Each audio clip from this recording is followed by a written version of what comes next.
آسمانی بات، ہم تیرے پاک کلام کو اپنی رہنمائی کے لیے، اپنی تربیت کے لیے اور روحانی بالیدگی کے لیے کھول چکے ہیں۔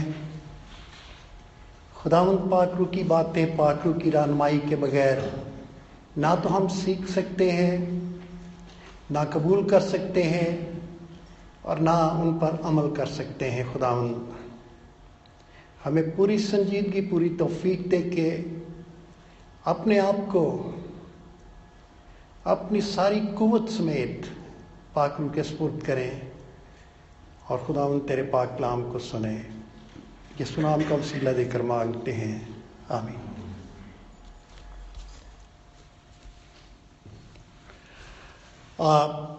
نکولائی ایوانوچ بوخارزن وہ اپنے وقت کا ایک انتہائی طاقتور اور انتہائی امیر روسی لیڈر ہو گزرا ہے۔ وہ روسی کمیونسٹ لیڈر تھا اور 1917 کے روسی انقلاب کا لیڈر بھی تھا۔ اس میں اس نے حصہ لیا۔ وہ ایک اخبار کا ایڈیٹر بھی تھا جو کہ وہاں سے نکلتا تھا، جس کا نام پراودا تھا اور جس کا مطلب سچائی ہے۔ وہ اکنامکس اور پولیٹیکل سائنس کا ماہر تھا اور اس پر اس نے کتابیں لکھی جو کہ آج بھی پڑھائی جاتی ہیں۔ اس کے بارے میں بتایا جاتا ہے کہ 1930 میں وہ ماسکو سے کیو میں آیا تاکہ ایتھیزم کے مضمون پر تقریر کرے اور لوگوں کو ایتھیزم کے بارے میں قائل کر سکے۔ اس نے اپنی شعلہ بیانی کا ثبوت دیا اور 1 گھنٹے سے زیادہ وہ تقریر کرتا رہا۔ جتنا اس کے پاس علم تھا، جتنی اس کی واقفیت تھی، وہ مسیحیت کو غلط ثابت کرتا رہا۔ اپنی دلیلوں سے، اپنے دعووں سے وہ مسیحیت پر کیچڑ اچھالتا رہا۔ اور جب اس نے اپنے خطاب کو، جو کہ 1 گھنٹے سے زائد بڑے دھواں دھار طریقے سے جاری تھا، ختم کیا، وہ ٹھہر گیا اور اس نے اس حال میں جس میں کہ ایک مجمع تھا، ایک چیلنج دیا کہ اگر کسی کے بارے میں، کرسچینٹی کے بارے میں کوئی سوال ہے جس کا وہ جواب دے کر یہ ثابت کر سکتا ہے کہ کرسچینٹی ایک ڈھونگ ہے اور مسیحیت ایک بے بنیاد مذہب ہے، یا ایتھیزم کے بارے میں کوئی پوچھنا چاہتا ہے، تو اس کے لیے موقع ہے۔ اور وہ یہ چیلنج دے کے کھڑا دیکھتا رہا۔ چند لمحے گزرے، کوئی بھی اٹھ کر آگے نہیں آیا، لیکن تھوڑی دیر کے بعد ایک شخص رفتہ رفتہ آیا اور آ کر ایوانوچ بوخارزن کے ساتھ کھڑا ہو گیا، لیکٹن سنبھالا، مائکروفون سنبھالا اور اس کو جس نے تقریر کی تھی، جو کہ کمیونسٹ لیڈر تھا، اس کو دیکھا اور پبلک کی طرف منہ کر کے جتنا بھی اس کا زور تھا، اس زور کے ساتھ اس نے کہا کہ کرائسٹ از ریزن۔ اس کا یہ کہنا تھا کہ ہال میں ایک طوفان پھٹ پڑا، کیونکہ یہ نعرہ ان لوگوں کے لیے نیا نہیں تھا، کرائسٹ از ریزن، بلکہ یہ رشین آرتھوڈکس چرچ کا نعرہ تھا اور جس کا جواب تھا کہ ہی از ریزن انڈیڈ۔ جب اس شخص نے کہا کہ کرائسٹ از ریزن،